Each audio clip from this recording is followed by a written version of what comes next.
guys? Welcome back to the channel. Thank you for tuning in on today's video. I am in the barn right now because we do have a project here that we need to get moving on. So we're working on the new truck. Hopefully you guys can drop some names for me for the new truck, the extended cab. Go watch the last video. You guys know what that's all about. So we have the engine out. So this is yeah, kind of jumping forward here since the last video, but yeah, the engine is out. The reason we ended up pulling the engine, at first I was just going to reseal the top end and see what we had going on, but once I started crawling underneath the truck, there's just oil just everywhere underneath the truck. So I said, screw it, let's just get the engine out of it. We'll go through this thing, make it right, make sure everything is good to go, no oil leaks whatsoever.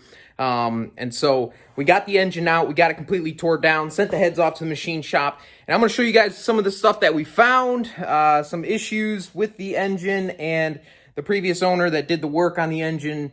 Yeah, some people just, you shouldn't touch them. Just leave it to a professional. Not saying I'm a professional. I just, I know a little bit, So, we're going to kind of go over the stuff that we got going on here, and we're going to continue to try and get this engine back together so that we can get it back in the truck before the snow flies, because we actually might get a chance to snow this weekend. So let's jump into the video. So what you guys saw in the beginning of this video is we were getting the block surface all prepped up for our heads and the studs and everything. This truck was already studded, but once again, we want to make sure everything's done right. So we ripped the heads off, sent those off to the machine shop, and we're getting everything prepped to go back together here. We did pull our crankshaft out because we dropped our bed plate. So your bed plate is this section right here. Okay, and those are really, really prone to leaking. So I wanted to pull the bed plate off and get that resealed. But that also gives us an opportunity to check out our main bearings, our rod bearings, and everything like that as well. So we do have our crank back in. We do have it timed. So this is how we know it's timed. We've got our two marks up top there. We've got our mark on the cam, and we've got a mark on the crank gear. This is your crank gear. This is your cam gear. So we've got everything lined up perfectly, just the way it should be. Silicone. Let's talk about silicone real quick. So this engine had silicone in a lot of different places where it just doesn't belong. You can see here on our H-pop gasket, our oil cooler gasket, orange silicone nonetheless. And it was all over in the bottom end. Our oil pan, upper oil pan, our bed plate, there was orange silicone just absolutely everywhere. Now, there's a couple areas where silicone is needed on these engines, but there's a lot of places where silicone does not belong. So the only type of silicone that you guys should be using is the Motorcraft gray silicone. This is the only silicone that you should ever use on this 6.0 Powerstroke engine. Now, very, very liberally in these certain locations. So when we put our bed plate back on, you can see it's pressing out of the bed plate right here in the corner here, and you're going to see a little bit along that whole lip. Basically what I do is I put a really, really small bead there, and then I take my finger and I just kind of smear it across. So it's a really, really thin layer of silicone going across that bed plate seal. And that will 100% take care of any bed plate oil leaks in the future. The next thing is your upper oil pan, which is this guy here, which is aluminum. Same exact thing all the way around, and then we just kind of smear it across the whole surface, really, really thin layer. And then finally our oil pan, again, just a really, really thin layer, smear it around with your finger, and you are good to go. So this, you definitely don't want to put too much silicone, because if you put too much silicone, it will push into the inside of the engine, and then with all that oil flinging around in there, it will eventually rip off, and then it could get in your oil pickup and create all sorts of oil pressure issues. So, like I said, real thin layer, and then you just kind of take your finger and smear it around. Now, since we had the crank out, we inspected our bearings. So we did put new main bearings in, and I'm going to show you guys why here. Let me get the camera adjusted. Okay. So these are the bearings that sit in the block, and these are your bearings that sit in the bed plate. Let's find our worst one. I think it was this guy right here. You guys hopefully can see this. Okay, so you can see the copper, you can see the huge gouging that's going on. So that is a bad bearing. We'll look at another one here. I don't know what that mark is there, but again, big time scratching. So yeah, the main bearings were hit. Some of these don't look too bad, and then other ones, they've got some interesting wear marks. So we just went ahead and put new main bearings in it. Now our rod bearings, on the other hand, those actually look pretty good. So I don't know if this previous owner had the crankshaft out of it and just stuck it back in with a bunch of dirt, or what they decided to do, but the crankshaft looked beautiful. There were no issues as far as scarring or anything on the crankshaft, so I'm confident that the crankshaft is completely fine. Like I said, rod bearings looked good, so we just put main bearings in it, and that's it. So, and obviously, super clean, guys. Try to keep everything as clean as possible. Sometimes it can be tricky when you're in your barn like I am, but it's just super important to try and keep that stuff as clean as possible. So brake clean is your best friend, and then we do have some assembly lube that we went back together with, that we put on the new bearings before we drop the crank in. This is the stuff I like to use. I don't know, seems to work pretty well. Let's take a look at some of these other stuff that we found on this engine. So before we pulled the engine, we drained the oil, and this is how much we pulled out. So this is a 5-gallon pail, and it's not even halfway full with oil. So yeah, that was interesting when I drained that. I did check the oil at some point, and it was on the stick, so I didn't really think about it too much, but maybe I overlooked that. Or between the time I checked the oil and drained it, it had leaked so much oil, which is very possible. You know, everything as far as our pistons, you know, and the cylinder walls and everything, they all look beautiful. I don't see any issues with any of that stuff. I don't think we're going to, you know, we didn't have excessive blow-by or anything like that. So I really think this engine was just pushing it all out the bottom end and just leaking everywhere. So, but that was interesting, to say the least. Now let's talk about our cylinder heads. So these are not the original cylinder heads that were on this engine. The heads that came off of the engine were both cracked. Yeah, so the truck was studded, like I said, but we sent the heads off. Both of them were cracked. We actually, we didn't even have to send them to the machine shop. I washed them up, scrubbed them down with this pad here, and then you could actually see the cracks that were in the heads. So we didn't even send them off. We just knew that they were junk right off the get-go. Cracked in multiple different areas. So we've got a different set of heads. These are used, and we had these sent off to the machine shop. And basically what we had the machine shop do was check them for cracks. So he magnafluxed them. They were crack-free. He also pressure tested our valves, and we do have new valve seals in this head, or both of these heads, excuse me, as well. So you can look how clean these ports are. I mean, he got them whistled clean. You can eat off of them. Looks beautiful, beautiful, beautiful. So yeah, these heads are good to go. They are 18 millimeter. This is an 03 engine, so both 18 millimeter dowels. We got some other heads too. I might start keeping a set of crack-free heads here for big projects like this, so that we don't have to delay any time. But yeah, so both heads were cracked. So let's go over here and we'll talk about our next issue that we found. Okay, so the next issue we found, hopefully you guys recognize this guy here. This is your oil cooler screen. So this screen, it actually sits right here, right inside of there, just like that, just underneath your oil cooler. This is the last defense before it gets to your high pressure pump. And yeah, look at this. Look how disgusting this all looks. See the silicone?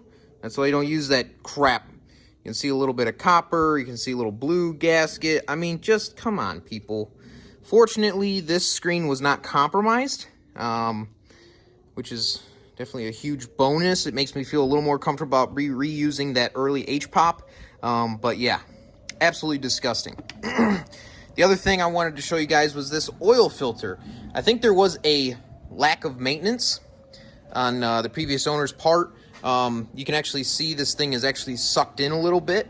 So I think this thing was really, between this being restrictive and this being restrictive, we were definitely starving for high pressure oil, which is why some of the symptoms that you saw in that first video were present. Now we can move to our front cover, low pressure pump. Here we go. All right. Yep, that's all destroyed. The same mark all the way around. Yeah, so this is your low pressure oil pump gears that rides on the crankshaft, and yeah, something metal went through that, destroyed your low pressure oil pump gears. We take a look at the cover for it, and we can see some major gouging there. We're gonna see some major gouging there. Some of this stuff is somewhat normal, but when you see like big time gouging, that's bad. And because we have something that went through this, yeah, this is all junk. This is all scrap metal. So we do have a new front cover coming, which comes with your low pressure oil pump gears. We're going to replace the water pump. Yeah, we're just going to go ahead and take care of everything up front there so that we don't have to worry about low pressure oil. Okay, let's jump over to the lifters. All the lifters look good. They don't look destroyed. We didn't have one failing. The only problem I had was this guy right here. Let's get him up. So I tried to pull this lifter out, and I took a magnet, you know, and it's sitting in there like this. I took a magnet, and I was going to pull it out, and it would move about 1/4 of an inch, and then it would stop. And come to find out, you see that pin? So this pin was actually trying to exit itself from its home. So I can actually push on this and push it back this way and push it back that way. And yeah, the pin was trying to remove itself. I'm not sure why. This is normally a pressed fit. That shouldn't move at all. I don't know if these are Ford OEM lifters or if these are junk aftermarket ones or what these were. But yeah, that could have been catastrophic right there. If that sucker came loose and then this puppy came loose and then your cam, oh, it just could have been a complete crap show. So that was interesting. That's the first time I've ever seen that, where this pin actually tried to come out. So, but like I said, all the other lifters look good. Either way, we are replacing the lifters. So we've got a bunch of OEM ones here. I like to see, really good idea, guys, to soak them in oil for at least 24 hours before you install them. We've got the new plates that come with them too, or the carriers that come with the lifters when you buy them from the Ford manufacturer, OEM manufacturer. Other than that, guys, everything else looked pretty good. So we got our rocker boxes there. We got our high pressure cover. We did do a new oil cooler. So that's been rebuilt. We also updated the this top plate. So normally on an 05 to 07 or late 04 to 07, this is going to be a bolt design, which is what we have here. But because we had an 03 engine, it was the earlier design, so it was snap. It was a snap to connect, quick connect fitting. So we eliminated that, went to a newer style cover. So we'll have to change our turbo feed line, but we can update that, so that's no big deal. Yeah, our oil cooler plate was actually busted, so that might have been part of our oil leak too. But either way, we got a new one here, new oil cooler, a new top plate. We also replaced our oil pressure sending unit. This is a big one, guys. I always replace these. It's not very expensive, but it can save you from a huge freaking oil leak. That oil will come up through the sensor and just start spraying everywhere and leaking everywhere. So that's cheap assurance right there, that oil pressure switch. The other thing that's cheap insurance, if you have the engine out, is your cam and crank sensor. We're replacing these. The truck ran, it started, but I don't like it. You can see this one's got a lot of movement side to side. I think it's cracked right there. And this is probably completely fine, but again, I don't trust it. I just don't trust it. So we're replacing both of those. That way we don't have to worry about it. Quick thing to mention though, real quick. Let me unplug this big light. Where your cam and crank sensor goes, so this would be where your crank sensor goes. You can see some of that scale buildup. We're gonna want to clean that up really, really well. You know, those sensors they use, you can actually see the tone wheel in there. But that's for your crank. It reads off of that tone wheel. It's magnetic, and there's a certain spec for distance between that sensor and that tone wheel. And I've seen where this scale buildup, where the block starts to chip away a little bit, increase that space between the sensor and the tone wheel, and it can actually create some no-start issues. So very important. We're going to clean those up, put new sensors in. I'll show you guys the other side. I think the crank sensor side was really bad. Oh yeah, look at that. So we're going to want to clean all that crap up really well before we put our new sensor in. But good, safe insurance to put new sensors in. The other thing we're going to be doing, since this was an 03 engine, again, we've got the cross. So normally our intake manifold would cross in the back here. We've got a 05 to 07 intake manifold, so it does not have the cross in the back, and it also does not have the throttle butterfly valve, whatever you want to call it. Doesn't have that in there either. So another great little upgrade if you have an 03 engine is to do that. These early high pressure pumps, man, I can't stand them. Can't stand them. I've had the ball pop out. You guys remember that on the King Ranch build? Yeah, these things are just problematic. So we're going to stick this one back in it. But if it were to go bad, we've got the updated manifold, so we can get in there and replace that within, I mean, shoot, I should be able to do that in under an hour, most likely. So we are going to, so there's supposed to be a bushing. This is your crossover. So this goes around to one side of the lifters. This goes around to the other side. This pipe goes on top of your H-pop. There's supposed to be a bushing that sits inside of here that supports this assembly. That bushing was gone, as well as the bolt that holds that bushing in. So I have from the King Ranch engine, I have this assembly with this tube. I think I'm going to stick that other one in there, just in case there was like a hairline crack somewhere in here that I don't know about. Safe insurance again, since it was missing that bushing. Injectors, yeah, see you later. We're not using any of these injectors. They're gone. Push rods, updating to the 6.4 push rods. I said water pump. We're doing a water pump. A lot of this stuff we're going to get cleaned up. The head gaskets look good. Those were not blown. We're going to replace our AC compressor. That thing was hit. We got the new one right over there. We're actually stealing that one from the race truck here. So we got a new to me AC compressor. But yeah, we're gonna just keep plugging away at this engine and see how far we can get. We're gonna try and get our high pressure pump in, our lifters, our rear engine cover, get the heads on and installed and tightened down, torqued down.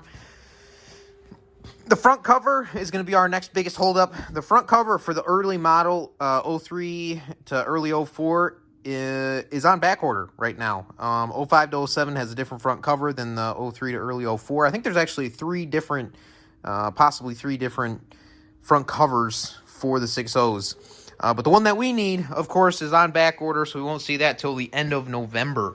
So most likely this truck will be out of the barn, and the truck that this engine goes in will be in the barn, because we're not going to be able to beat it before the snow flies. So that's going to wrap up today's video, guys. Thank you for tuning in. Thank you for all the support and understanding.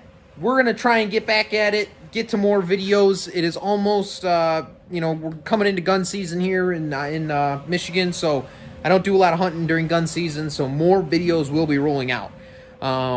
It's super windy out right now and raining, and so that's why we're not in the woods today, but we will be moving forward until November 15th, and then, we might be taking a break, which means more videos for y'all. So thank you for tuning in. Stay tuned. Stay excited. Let's go. Like, subscribe if you're new. Leave a comment down below. What should we name the new truck? We'll see you guys in the next video.